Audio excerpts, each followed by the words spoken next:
Hello everyone, I am Dr. Sriram Birudavolu, CEO of Cybersecurity Center of Excellence at Hyderabad.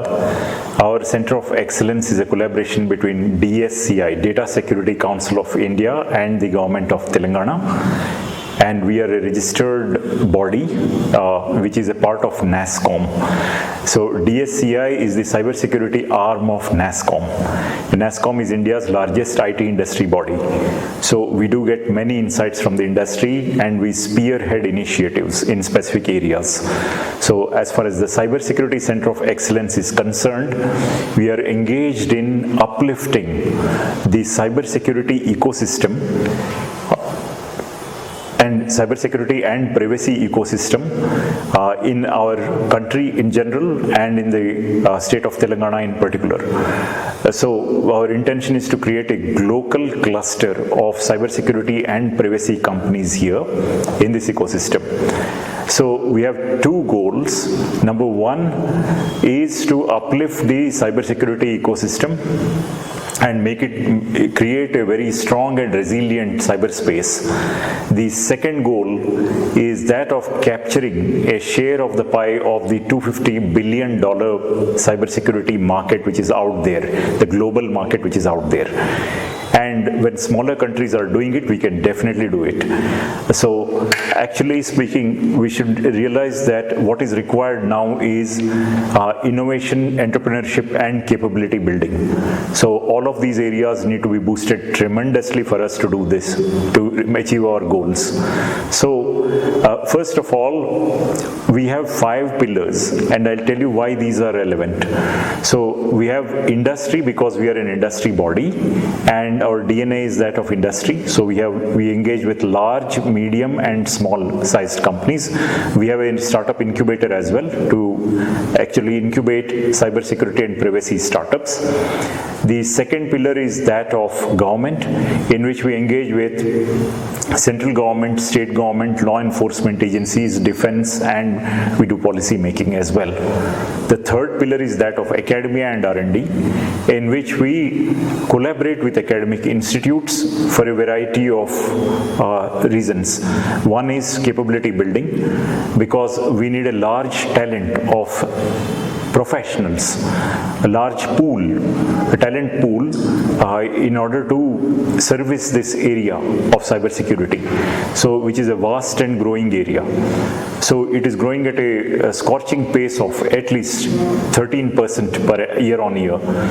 So then the second part is we need both quality and quantity. So we engage in research programs, which is very important. The cybersecurity covers a large gamut. In fact, it cuts across all verticals and all horizontals.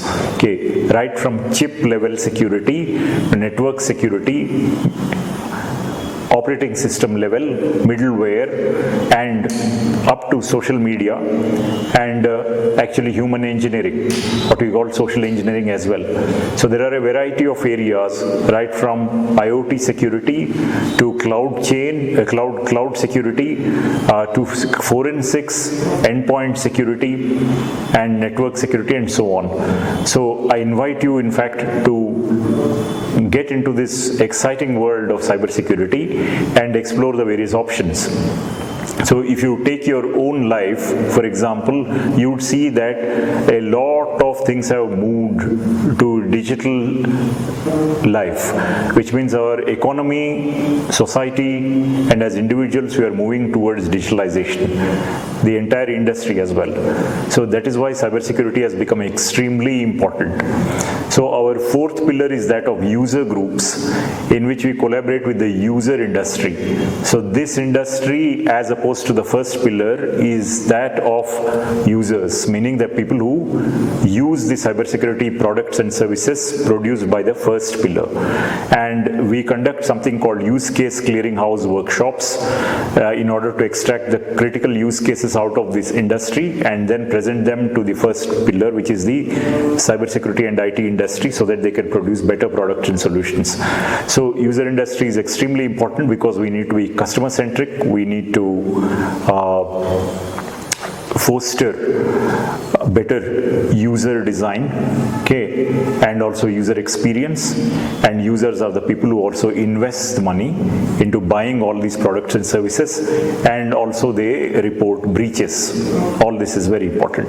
Our final pillar is that of collaborations, in which we collaborate with a number of industry bodies, ecosystem partners, other accelerators and incubators. So we collaborated with other governments as well and industry bodies. For example, we're collaborating with Netherlands, with Estonia, with Russia, with UK, with Canada, and so on. So I invite you really to engage with us and see how far you can take your career.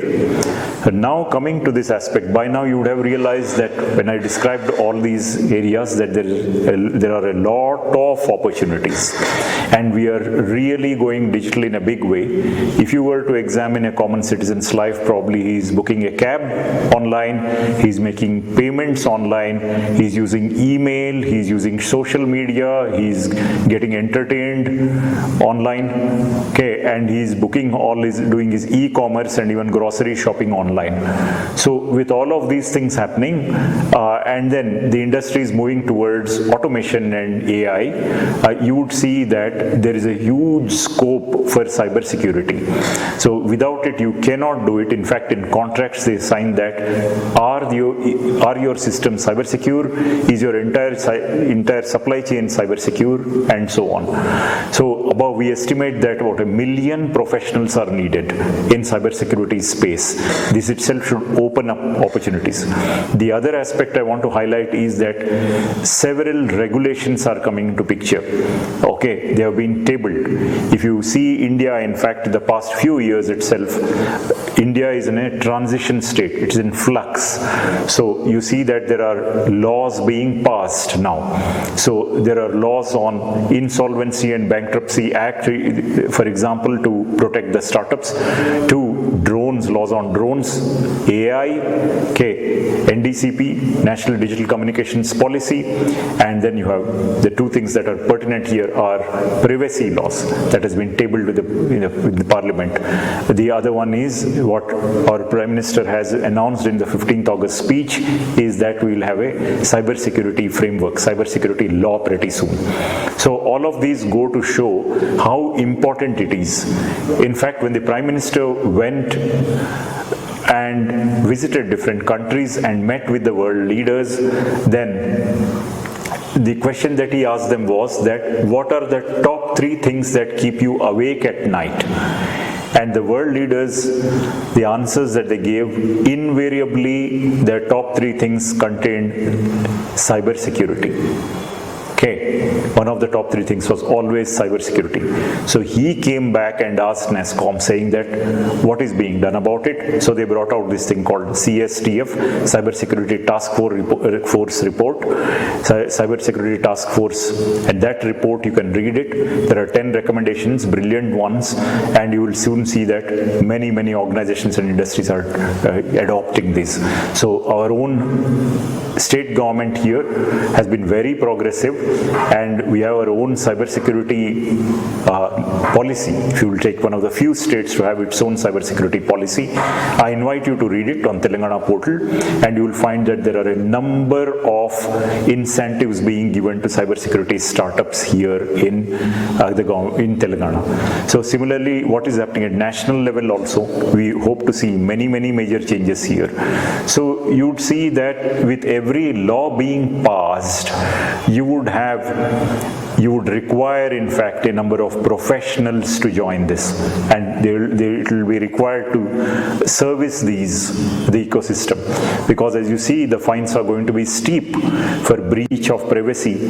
As much as 4% of the global revenues of a company can be the fines that are imposed upon it, if GDPR is anything to go by, and our own cybersecurity laws are there, and there are some laws specific to sectors. For example, for healthcare sector, you have Disha, that is even more stringent, because healthcare sector is one of the more hacked areas. So all this is there. Now a few statistics to see this digitalization story which I have told you. In July alone, NPCI, National Payments Corporation of India, which is the one that developed the layer of UPI, which is regardless of which payment tool or platform you use, underlying it goes through UPI. So that one has recorded 1.5 billion transactions in July 2020, and which amounts to 3 lakh crore rupees of transactions. So you can see such a huge spurt, okay, in the transactions. And the other statistics that I would like to put before you is that the cybersecurity breaches have gone up by 600% since this COVID crisis started. This COVID work from home or the lockdown has started because people are spending more time online. Businesses, even sensitive operations, have moved offline. The contours of the organization, what you call the perimeters, they have become more diffused. People are working from anywhere. It's work from anywhere now, not just home, and work with your BYOD, bring your own device. So with all of this, the cyber risks have gone up and the attacks have gone up 600%. So what is the cost of all this? What is the cost of a breach?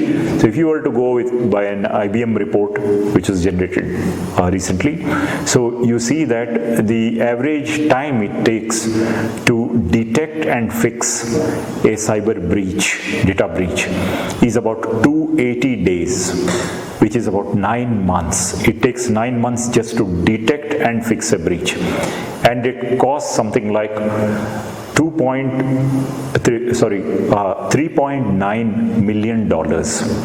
Okay, and if it is caused on account of some cloud misconfiguration or something, the cost can go as high as $4.4 million. So in fact, every record that has PII data, personally identifiable information data, it costs about $150. So this is a study done.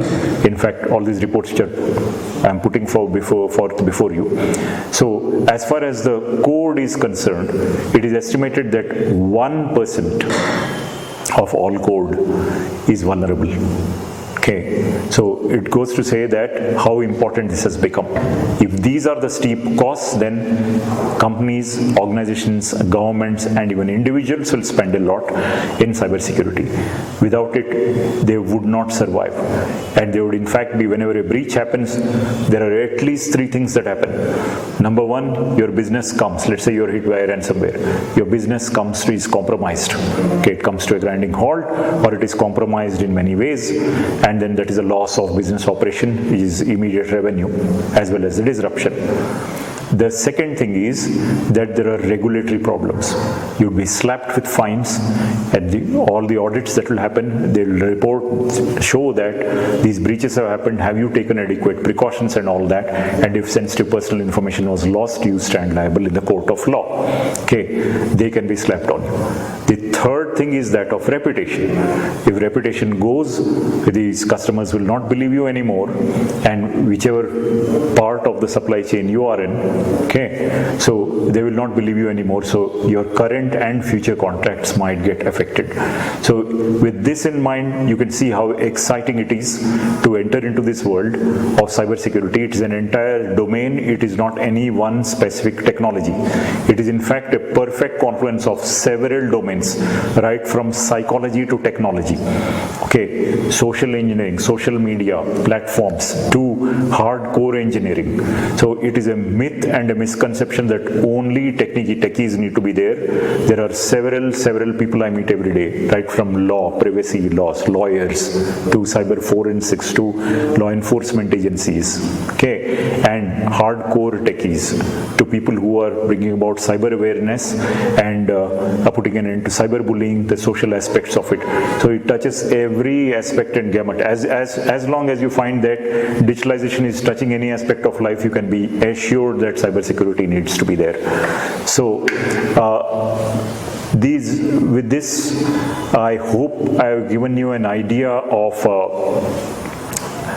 how good this area is, and how interesting they are, and how many opportunities there are, worldwide opportunities. So we hope this particular video clip will help you make up your mind that this is an exciting domain to enter, and you can sign up for courses. If you have any questions or so please do reach out to us. We are anyway talking to your institute and to several of the institutes in the ecosystem who have collaborated with us, and whichever branch you are in, there is really, you would not be getting too far away from cybersecurity. So your own interests, cyber physical systems, industry 4.0, 5.0, whatever it is, please do explore this world. Thank you very much.